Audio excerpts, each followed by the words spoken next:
Arrête d'avoir peur. Pourquoi tu as peur? Des phrases que vous avez entendues des centaines de fois et qui ne servent à rien. Souvent l'entraîneur dit à son boxeur, n'aie pas peur de ce gars-là, n'aie pas peur, tu peux le battre. Il ne comprend pas qu'il aurait beau répéter ça à son boxeur, la peur sera toujours présente. Pas celle des coups, celle de la défaite devant la foule. Que savait cela et disait à son boxeur, sur le ring, tu vas avoir peur, tout le monde a peur. La peur est normale, c'est une émotion que nous ressentons tous et qui nous accompagne dans toutes les phases de notre vie. Elle nous oblige à réagir rapidement pour nous protéger du danger. À chacun ses peurs, il y en a qui sont justifiées et d'autres non. Peur du noir, peur du changement, peur de perdre, peur de gagner, peur de l'inconnu, peur de l'abandon, peur de blesser, peur de se faire mal ou de faire mal. Peu importe vos peurs, il faut les dépasser et agir. Il ne faut pas que vos peurs vous paralysent et vous empêchent de passer à l'action. Mais ça ne fait rien que je ne te crois pas, puisque c'est toi, et toi seul qui vis avec cette peur qui te dévore. L'angoisse que tout le monde va essayer de te dépouiller, la peur qu'on se souvienne de toi comme d'un lâche, la peur de ne plus être un homme. Eh bien tout ça est faux. Mais ça ne sert à rien que je te le dise, ça ne sert à rien parce que c'est toi qui dois surmonter cette peur, t'en débarrasser. Parce que quand tout sera terminé, quand la foule aura cessé de scander ton nom, il n'y aura plus que nous. Et tu ne peux pas vivre comme ça, nous ne pouvons pas vivre comme ça. La peur est une émotion basique qui nous avertit d'un danger imminent et réel. Elle nous protège et nous permet d'avoir une réaction adaptatrice. Alors il faut faire la différence entre la peur, l'angoisse et l'anxiété. La peur, c'est quand il y a un danger concret et au présent, comme un voyou qui vous menace. Vous avez 3 réactions possibles. Soit vous fuyez, soit vous vous battez, ou soit vous restez sur place. Elle est donc indispensable à notre survie, avec la production soudaine et abondante d'une hormone qu'on appelle l'adrénaline. C'est une énergie qui va être très utile pour faire face au danger. La peur peut donc vous donner un bon coup de pouce, de l'énergie, du courage pour réussir et passer à l'action. Avec cette énergie, soit ça vous aide à réussir, à avancer, à prendre des risques, à être boosté, soit vous êtes paralysé, ça vous empêchera d'avancer. Vous serez bloqué, stoppé, impossible de passer à l'action. L'angoisse et l'anxiété sont des émotions plus vagues, de malaise, de mal-être, qui surgit quand nous pensons à des circonstances négatives. L'angoisse et l'anxiété sont fabriquées par notre imagination, qui se focalise à ce moment-là que sur des choses négatives qui pourraient arriver dans le futur.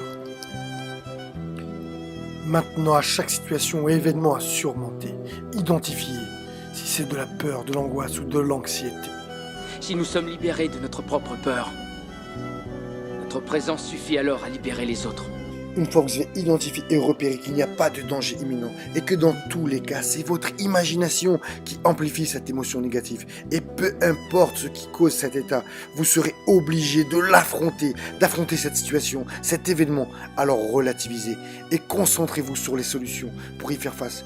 Transformez-vous en super guerrier et combattez avec toute votre force et votre énergie. Les opportunités les plus importantes de votre vie vous feront peur. Les décisions les plus essentielles de votre existence vous feront prendre frayeur. Mais c'est très souvent celles qu'il faut prendre. Maintenant que vous faites la différence entre la peur, l'angoisse et l'anxiété, comment faire pour les contrôler? La première astuce, c'est de développer votre courage et d'avancer avec sa peur pour la dépasser. Il ne s'agit donc pas d'ignorer nos peurs, mais d'avancer avec elles et d'aller de l'avant sans se laisser paralyser. Commencez par des petits défis, des challenges et lancez-vous à la bataille de vos peurs en les affrontant. Vous avez peur de parler en public, du noir, de parler à un inconnu, de prendre l'avion, d'un chien, d'un insecte, peu importe, apprivoisez et faites la chose qui vous fait peur. Ce qui aura pour effet d'atténuer la peur. Votre subconscient enregistrera que la chose n'est pas si dangereuse que ça. Puis automatiquement, il sera plus facile de recommencer l'expérience jusqu'à ce que cette peur, cette angoisse disparaisse. La deuxième astuce sera de rire. Juste avant de passer à l'action, le rire est magique et vous mettra instantanément dans un état de bien-être, très efficace aussi contre la colère, le stress et la douleur.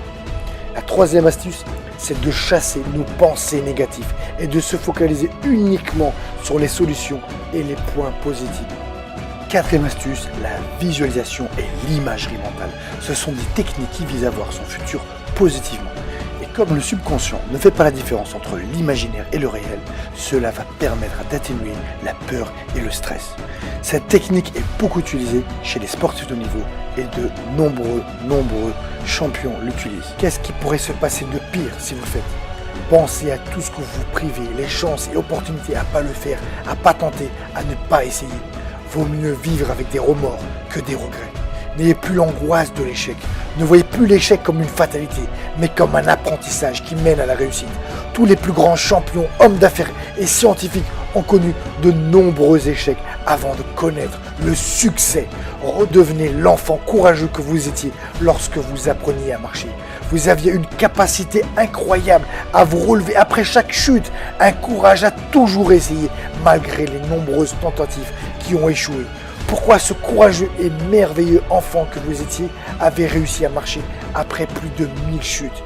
Car cet enfant ne se posait pas de questions, n'avait pas de pensée négative et se focalisait que sur une seule chose, la réussite coûte que coûte. Cet enfant courageux existe encore en vous, il suffit juste de le réveiller. Alors réveillez-vous, devenez comme ce boxeur qui se relève après avoir été mis au tapis, car il préfère être mis KO plutôt que d'abandonner. Il préfère le combat à la fuite, il croit encore en sa victoire, alors il donne le maximum de lui-même pour gagner, pour inverser l'issue du combat. La peur n'est qu'un obstacle à franchir pour atteindre la réussite et le succès. Votre bonheur se trouve derrière vos peurs. La peur ne doit plus vous limiter, mais vous booster. Décidez de passer à l'action. Et pour ça, vous devez dépasser vos peurs. Arrêtez les excuses. Car qui veut faire quelque chose trouve un moyen. Qui veut ne rien faire trouve des excuses. Stop à l'inaction, stop aux excuses, stop aux prétextes. Osez prendre des risques. Car si vous voulez des résultats différents, faites des choses différentes. Maintenant, identifiez vos peurs et angoisses et affrontez-les, combattez-les jusqu'à votre victoire. Maintenant, c'est à toi de jouer. Maintenant, c'est à toi de jouer. Maintenant, c'est à toi de jouer. Maintenant, c'est à toi de jouer.